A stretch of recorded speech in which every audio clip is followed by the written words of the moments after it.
Merci de me retrouver sur Télécréole et sur Créole FM en simultané. Voici les informations principales à La Réunion et dans l'océan Indien en ce lundi 28 juillet. Social tout d'abord et nous revenons sur le blocage des usines qui a divisé les syndicats CGPER et FDSEA, un blocage qui a pris fin hier soir à la demande du préfet. En effet, en plein démarrage de la campagne sucrière, le syndicat mené par Jean-Yves Minacci, la CGPER, avait entrepris d'empêcher l'accès au site pour les livraisons de canne à sucre. Un coup de pression voulu pour attirer le président de la République qui aurait dû effectuer un déplacement à l'usine de Bois-Rouge. Déplacement avorté, mais un conflit installé, car ce week-end, des discussions ont eu lieu entre le syndicat manifestant et les industriels. Les premiers réclamant de Tereos un partage des richesses issues de la canne. Isidore Laravine, le coprésident du centre technique, précise que l'usine de Bois-Rouge a déjà réalisé plusieurs premières mondiales, exportées au Brésil notamment, dans une usine du groupe Tereos. Un exemple qui justifie cette demande d'avoir quelque chose en retour, comme l'explique le président de la fédération Est de la CGPER, Tommy Atanari. La CGPER expliquait ce week-end attendre une augmentation du prix d'achat de la tonne de canne. Les industriels ont eux accepté de prolonger les conditions actuelles d'achat des cannes sur la même période, et ce dans le cadre d'un avenant à la convention canne. Une réunion a été proposée le 6 août par le directeur de la DAF qui s'est entretenu avec le leader syndical hier. Le préfet demande pour sa part de maintenir cette date pour mettre à plat la question de la fin des quotas sucriers prévus pour 2017. L'échéance de la convention canne arrivant bientôt à son terme, dans 6 mois, il faudra être en mesure de la renouveler, sachant qu'une enveloppe de 128 millions d'euros est nécessaire et que la France n'est autorisée par l'Union européenne à débloquer que 90 millions d'euros. 38 millions d'euros manquent donc pour mener à bien les projets de pérennité de la filière canne à La Réunion. Évoquons à présent la question des transports aériens, très médiatisés actuellement. Il faut savoir que de nombreuses règles régissent les aéroports. À La Réunion notamment, il faut savoir que la brigade de gendarmerie des transports aériens forme des spécialistes en matière de sûreté. Les passionnés de l'aviation disposent de formations proposées par la brigade, dont la première mission est l'accidentologie des aéronefs. Un travail de surveillance et de contrôle qui s'effectue aussi donc par les équipages à bord, car beaucoup de professionnels navigants poursuivent leur formation une fois pilote ou hôtesse, comme l'explique le major Christian Retourna qui commande la BGTA. Et en matière de transport aérien et concernant les marchandises autorisées à bord, la police aux frontières rappelle en cette période de voyage que les produits liquides doivent être placés dans les bagages en soute ou dans un sac en plastique transparent et refermable d'1 litre maximum. Aliments pour bébés, médicaments sont autorisés. Les fruits et légumes sont eux interdits d'entrer à La Réunion, sauf si cuisinés. Les viandes, les œufs et les produits laitiers sont eux aussi interdits, mais il est possible de rapporter poissons et crustacés pour consommation personnelle. De plus, il faut savoir que les larves de guêpes destinées à être consommées sont-elles autorisées dans vos bagages si vous ne dépassez pas les 2 kilos. Le site douane.gouv.fr vous renseignera concernant ce qu'il est autorisé ou non de mettre dans vos valises. Parlons à présent de la fréquentation des sites de tourisme à La Réunion. Le Conseil général et l'ONF ont indiqué en effet les mesures relevées concernant le nombre de visiteurs sur les différents sites. Descendre dans l'enclos du Piton de la Fournaise a attiré 272 000 marcheurs. Le col des Bœufs à Mafat a vu passer 146 000 personnes. Forte fréquentation aussi à Grand Bassin au Tampon avec 108 000 passages. Et enfin, les 2 derniers sites classés comme étant les plus fréquentés sont le sentier de la Providence à Saint-Denis, 100 000 passages, et le trou de fer a été visité par 67 000 personnes. Il faut savoir que selon l'Office national des forêts, 1,8 million de personnes parcourent les sentiers de La Réunion qui s'étendent sur 895 km. Chaque touriste de passage dans notre île déclare avoir effectué au moins une randonnée lors de son passage. Des chiffres qui donnent de la visibilité aux sentiers de La Réunion, mais des chiffres qui imposent aussi des aménagements. En effet, très fréquentés, les itinéraires pédestres sont par endroits impraticables, des conditions favorisées par le climat de notre île où les pluies malmènent les sentiers. Ainsi, les agents de l'ONF de La Réunion sont déposés par hélicoptère au chevet des sentiers qui ont été souvent soumis à ces aléas.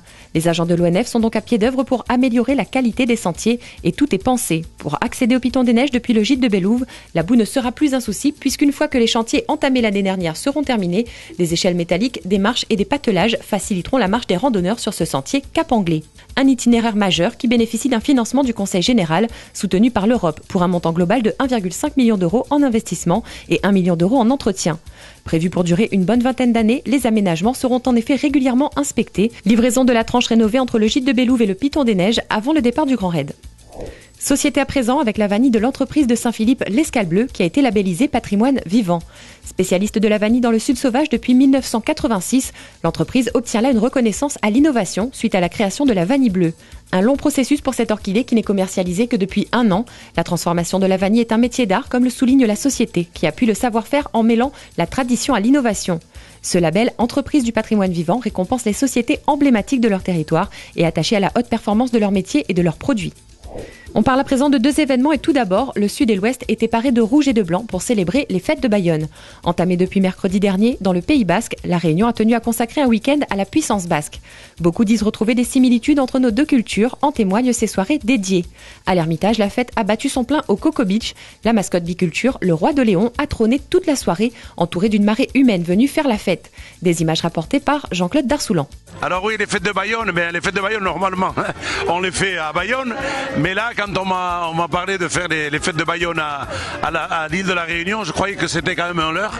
Je ne pensais pas que les personnes parlaient vrai. Et c'est vrai qu'on est venu faire ces fêtes de Bayonne à l'île de la Réunion. Et je crois que c'est une première pour moi.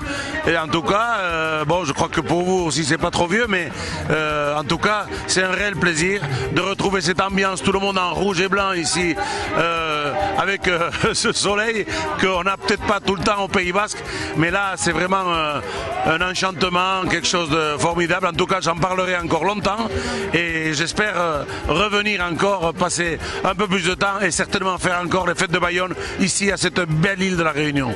Lancement officiel à midi en duplex avec la mairie de Bayonne. Nous avons réveillé le roi d'Oléon qui a manifestement fait son effet puisque plus de 200 personnes étaient sur notre site dès midi, qui s'est suivi par des festivités, bandas, chant créole, chant basque mixé. Le pari est actuellement réussi puisque la mixité créole et bayonnaise a bien pris. La mayonnaise d'ailleurs monte encore. Et il suffit de suivre ce que nous avons commencé ce matin pour aboutir à dimanche soir à des fermetures réussies. Autre événement qui s'est tenu le week-end dernier, là aussi, est dédié à la culture créole et au maloya. Direction Sainte-Suzanne, où le phare était le théâtre d'une journée consacrée à la créolité. Valoriser notre maloya, reconnu au patrimoine culturel immatériel de l'humanité, était l'objectif premier de ces journées, qui ont été organisées par le collectif des Amis du Phare et qui ont été ponctuées d'ateliers, de concerts et d'expositions. Cayambe, moringue, roulère, maloya, tous les ingrédients étaient réunis pour faire de l'événement un rendez-vous festif clôturé par le cabaret final. Des images de Jacques Marin. Aujourd'hui, c'est surtout donc rendre hommage également, notamment au maloya et en particulier du fait également qu'avec Sainte-Suzanne, nous avons également notre ami Wakaf. Donc c'est aussi rendre hommage le maloya qui a été reconnu comme patrimoine immatériel au niveau mondial. Ça, c'est important. Et je crois que c'est aussi la culture réunionnaise qui est mise en avant, que nous soit une sorte de l'Europe, de l'Asie, de l'Inde, de l'Afrique, ou de Madagascar ou des Comores ou autres. Aujourd'hui, les Réunionnais se retrouvent ici et c'est un peuple réunionnais avec une identité réunionnaise. C'est ça qui est important. Solidarité à présent. À la veille du week-end dernier, je vous parlais de cette action. Les élèves de la Médersa de Saint-Denis sont allés à la rencontre des enfants hospitalisés en chirurgie infantile, en pédiatrie et en hémodialyse au CHU Félix Guyon. L'opération a été réalisée dans le cadre de la fin du Ramadan et à l'initiative de la Médersa, ainsi qu'à l'initiative de l'association Sourire de l'Enfant. Des images rapportées par Jitoun Rajiv. C'est une structure qui est toute jeune, qui a à peu près d'1 an, dont j'assume la présidence. Et c'est la première action que nous menons conjointement avec la Médersa et l'association des parents d'élèves. Nous intervenons donc plus dans le domaine social. Nous avons contacté la mairie de Saint-Denis. Nous avons déjà un projet en discussion sur le domaine social, mais qui est encore au stade embryonnaire. Les fonds proviennent essentiellement des dons des membres de la communauté, donc qui font des dons bénévolement. Donc là, j'en profite pour les remercier sincèrement pour leur aide et qui nous permettent d'accomplir notre mission pour essayer d'aider toute la communauté qui sont en difficulté à La Réunion et non pas seulement la communauté musulmane. En effet, à la Médersa, nous enseignons aux enfants l'éthique du croyant, notamment le prophète Mohammed nous enseigne la bonté vis-à-vis de ceux qui souffrent et c'est aussi un rappel constant dans le Saint-Coran. Mais nous estimons que l'enseignement ne doit pas s'arrêter à la théorie, mais qu'il doit s'exporter au travers de la pratique. Et c'est pour cela que nos élèves mènent régulièrement des actions avec les enfants malades, avec les orphelins de la pouponnière, ou bien les personnes âgées dans les maisons de retraite. Et cet après-midi, donc, c'est 60 enfants malades du CHU qui bénéficieront des cadeaux qui vont leur être offerts par les élèves et les parents de la Médersa Tarlemoulis. Culture à présent, les artistes se sont installés sur la rivière d'Abord à Saint-Pierre, un lieu d'exposition en plein air où les participants du projet expliquent disposer là d'un espace dédié à l'art et accessible au grand public. Une occasion aussi de mettre en scène les œuvres dans la nature. Autre forme d'art, cette fois-ci avec le street art local et mondialement connu, celui de Jace. Il vient de parer le tunnel grisonnant du littoral d'une fresque de 70 mètres de long qui a nécessité 200 bombes de peinture et 21 heures de graphe. Quelques chiffres qui montrent bien la performance artistique. On ouvre à présent le volet sport et on parle tout d'abord du Battle 974 qui s'est déroulé au Stade de l'Est le week-end dernier. Le tournoi de boxe était le rendez-vous à ne pas manquer pour les passionnés de sport de combat. La première édition aura même réservé quelques surprises avec un Manu Payette en forme. Le sportif local a battu Fouquet, le champion de France, par KO à la 3e reprise. Plus de 3000 spectateurs étaient présents samedi soir. Sport toujours avec les reconnaissances du rallye qui ont commencé aujourd'hui à Saint-Denis et depuis 16h et elles s'achèveront à 23h ce soir.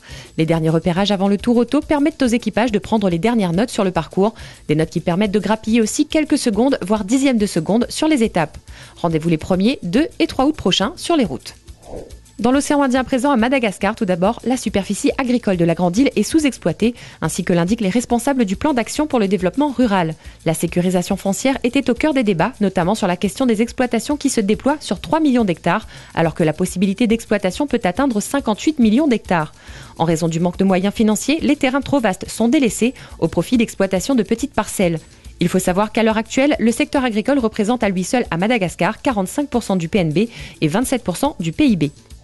On termine cette édition avec les geckos mauriciens astronautes qui sont perdus dans l'espace.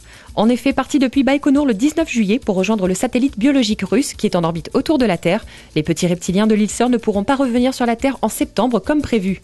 En effet, l'entreprise spatiale russe se trouve dans l'incapacité de rallumer les moteurs du petit satellite biologique pour lui permettre d'atteindre une plus haute altitude et effectuer la mission expérimentale. Ainsi, le mode automatique s'est enclenché sur la petite navette et devrait dériver 3 à 4 mois dans l'espace. Pendant ce temps, les données sur les expériences sont-elles toujours transmises aux scientifiques car le système de communication est lui toujours opérationnel. Et c'est sur cette information insolite que l'on referme cette édition, comme chaque jour consacrée à la Réunion et à l'océan Indien. Merci à vous de l'avoir suivi sur Télécréole et sur Créole FM et continuez à nous envoyer vos images, photos et vidéos d'événements marquants et faites-nous vivre vos temps forts. Bonne suite de programmes à tous sur notre chaîne et aujourd'hui, je vous laisse sur les images des employés d'un hôtel du Sud qui propagent leur version de Happy, le titre mondialement approprié de Pharrell Williams.